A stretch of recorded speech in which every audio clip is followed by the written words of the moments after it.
Assalamualaikum warahmatullahi wabarakatuh. Selamat siang anak-anakku yang hebat. Bertemu lagi dengan Ibu dalam kegiatan pembelajaran secara daring. Hari ini kita akan membahas tentang bagaimana cara membuat teks diskusi. Oke, bagaimana kabarnya hari ini? Masih tetap semangat? Jangan lupa ya, kita selalu disiplin dengan protokol kesehatan agar kita terhindar dari pemaparan virus corona yang membahayakan. Mudah-mudahan kita senantiasa selalu diberikan kesehatan oleh Allah Subhanahu wa Ta'ala.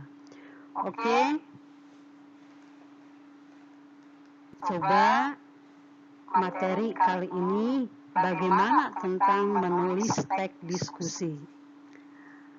Ya, minggu kemarin kita belajar tentang mengidentifikasi sebuah teks diskusi. Ya, Ibu hanya mengingatkan kembali, kalian membaca sebuah teks, kemudian menentukan pokok-pokok pikiran tiap-tiap paragraf. Nah, untuk kali ini kita coba bagaimana cara menulis sebuah teks diskusi yang baik dan benar. Untuk materi kali ini yang akan dipelajari adalah apa pengertian dengan diskusi. Yang kedua, ciri atau struktur teks diskusi. Yang ketiga, apa kebahasaan teks diskusi. Kemudian kalian akan diberi contoh penulisan teks diskusi, ya, yang terakhir kesimpulan.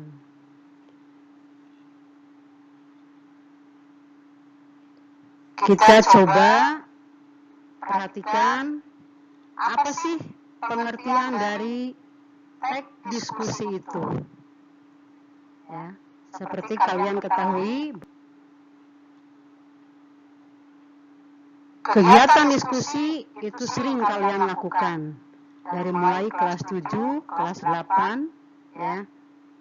Setiap mata pelajaran kita selalu belajar tentang diskusi. Nah, sekarang bagaimana cara menulis teks diskusi itu sendiri? Oke, perhatikan. Teks diskusi ini adalah teks yang menyajikan sejumlah pendapat dari berbagai sudut pandang terkait dengan permasalahan tertentu. Nah, ini pengertian dari teks diskusi, ya.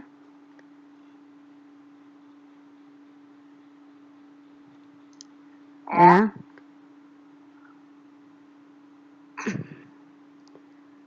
Nah, teks semacam ini bisa dijumpai, ya.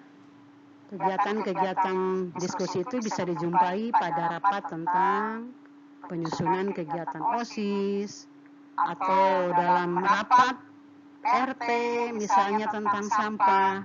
Nah, pada forum tersebut ini kalau kegiatan diskusi, setiap orang itu berhak mengajukan pendapat yang mungkin berbeda-beda. Ada pendapat yang mendukung terhadap suatu gagasan, ada yang bertentangan, dan ada juga yang masih ragu. Nah, pendapat-pendapat yang ada itu kemudian nanti akan dievaluasi.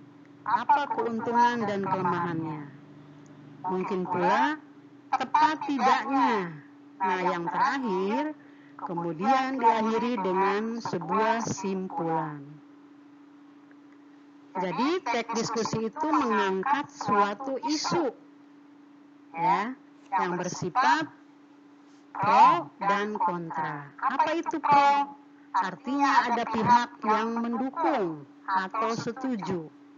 Dan kontra adalah pihak yang tidak setuju atau menolak.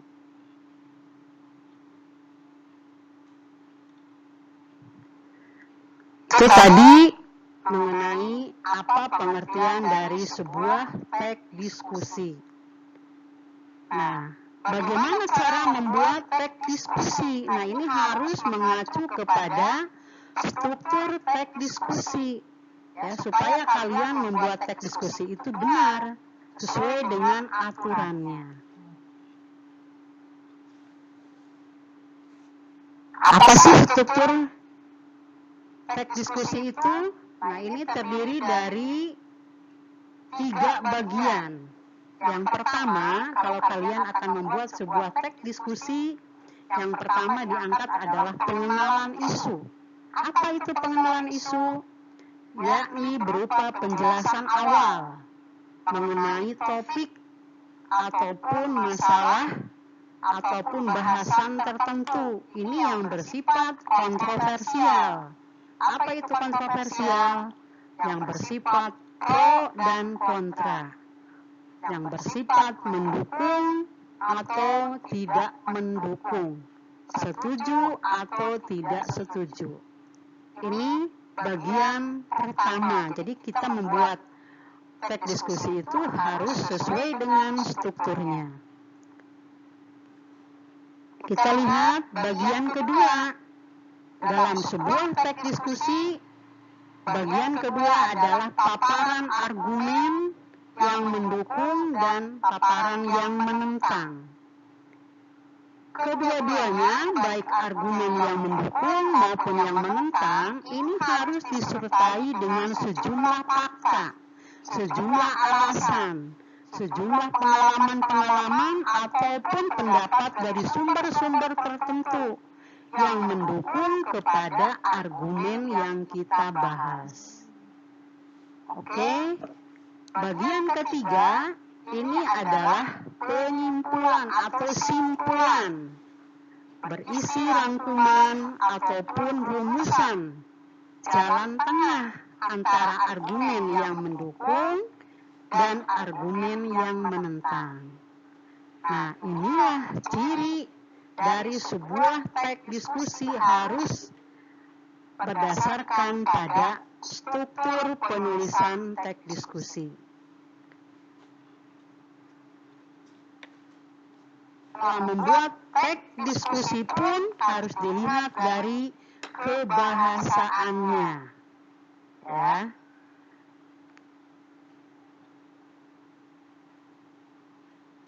Apa sih kebahasaan dalam teks diskusi? Kita amati. Yang pertama, ini menggunakan kata penghubung atau konjungsi pertentangan. Ada yang dipertentangkan atau perlawanan. Nah, ini biasanya menggunakan kata penghubung, melainkan, sedangkan, akan tetapi. Nah, ini perlu diingat oleh kalian. Jika dalam sebuah teks ada konjungsi pertentangan, ini adalah ciri dari teks diskusi. Kemudian yang kedua, sebuah teks diskusi cirinya adalah menggunakan kebahasaan kata penghubung yang menyatakan alasan. Nah, ini kata penghubungnya adalah sebab, karena, oleh karena. Ya.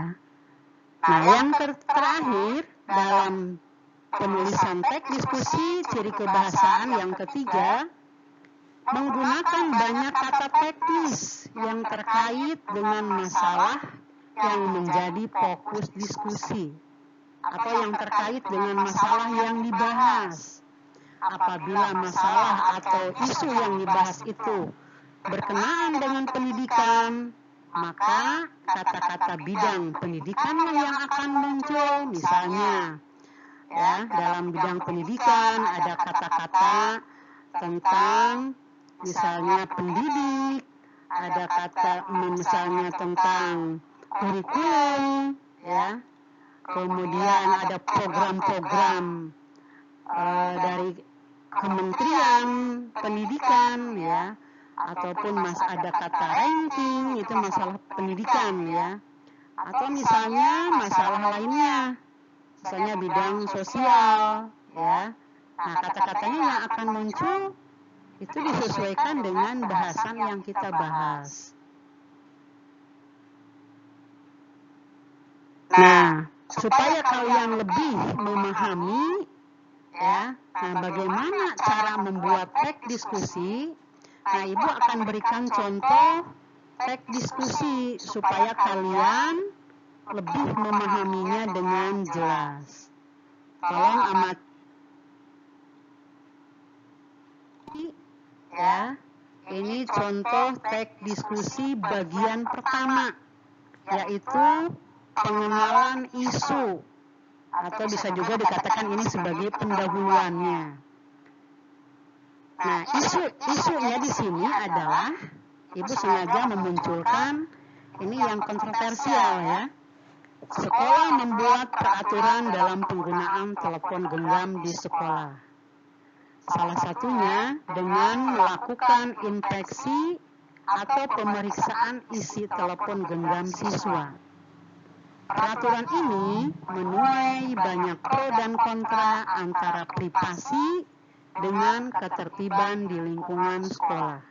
Nah, ini masalah pemeriksaan isi telepon genggam, isunya, ya. Mungkin kalian juga sering pada saat tatap muka, ya, kebetulan Ibu sebagai pembina kesiswaan sering melakukan razia telepon. Nah, kalau sekarang justru di saat pandemi ini kita banyak menggunakan HP atau telepon genggam. Betul kan? Oke, tapi kalian harus betul-betul memanfaatkan penggunaan HP, ya. Walaupun di rumah nih, awas.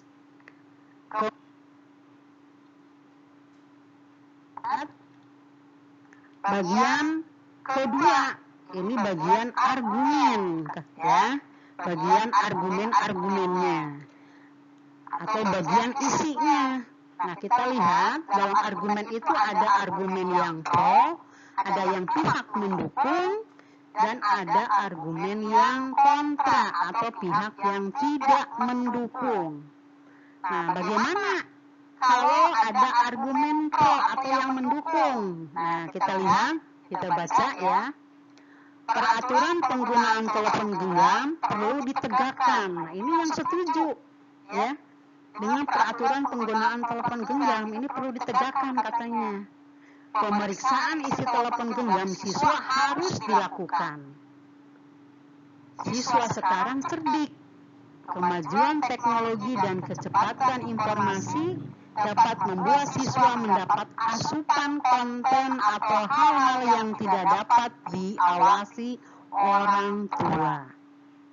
Nah, siswa dapat menyimpan berbagai hal di telepon genggamnya, seperti konten tidak senonoh. Nah, sekolah ini perlu ikut andil dalam membantu orang tua. Nah, ini bagian yang bagian setuju dengan peraturan penggunaan telepon genggam yang harus ditegakkan, ya. Jadi ada fakta-faktanya, ada alasan-alasannya. Ini dalam argumen yang pro. Kemudian, bagaimana contoh teks diskusi bagian argumen yang kontra, bagian yang tidak mendukung, ya, terhadap penggunaan telepon genggam yang harus dilakukan di sekolah. Kita lihat argumen yang kontra. Peraturan penggunaan telepon genggam memang perlu diatur, tetapi sebatas. Nah, ini ada kata tetapi, ya. Ini contoh dari ciri dari teks diskusi. Ada penggunaan tetapi, itu pertentangan. Tetapi sebatas saat kegiatan belajar mengajar saja. Pemeriksaan telepon genggam siswa tidak perlu dilakukan. Nah, ini yang tidak setuju, tidak perlu dilakukan, katanya, ya. Karena itu, nah, ini ada alasannya, karena itu merupakan pelanggaran privasi. Bila ingin melindungi siswa dari arus informasi dan digitalisasi, ini sekolah dapat melakukan sosialisasi bijak berinternet. Bila peraturan pemeriksaan telepon genggam diberlakukan, siswa akan direnggut haknya. Siswa tidak dapat menolak karena ada pengaruh relasi kuasa. Artinya ini tidak mendukung, tidak setuju dengan peraturan penggunaan telepon genggam yang ada di sekolah. Ya. Itu ada contoh argumen yang kontra. Yang ketiga, ini bagian simpulan atau kesimpulannya. Si tadi yang kita bahas, ingat, bagian simpulan ini merupakan solusi dari kedua argumen tadi, mencari jalan tengah. Ya. Nah, contohnya di sini, peraturan dalam penggunaan telepon genggam di sekolah perlu. Nah, tetapi memeriksa telepon genggam adalah pelanggaran privasi. Nah, ini jalan tengah antara yang pro dan kontra, ya. Sekolah dapat membantu orang tua dengan berperan dalam mengajari siswa bijak menggunakan telepon genggam. Peran tersebut dapat berupa sosialisasi bijak berinternet. Itulah simpulan tadi ya yang dimunculkan. Oke anak-anakku, bagaimana pelajaran hari ini bisa dipahami oleh kalian? Ya, cara membuat teks diskusi. Ya, kalau kalian belum paham, boleh kalian tanyakan nanti di bergabung di Classroom dan boleh juga di WhatsApp grup kelas masing-masing. Silahkan tanyakan apabila kurang dipahami, ya. Dan tugasnya juga kalian bisa lihat langsung di Google Classroom. Terima kasih. Ibu harapkan kalian tetap semangat walaupun kita masih dalam tahap pembelajaran daring, ya, belum bisa tatap muka. Mudah-mudahan saja masa pandemi ini segera berakhir supaya kita bisa bertemu kembali, bertatap muka langsung dengan ibu, dengan teman-teman supaya tambah semangat belajarnya.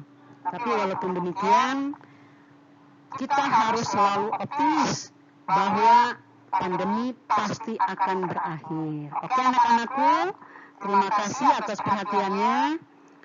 Ibu akhiri. Wassalamualaikum warahmatullahi wabarakatuh. Salam sehat selalu. Tikar hebat.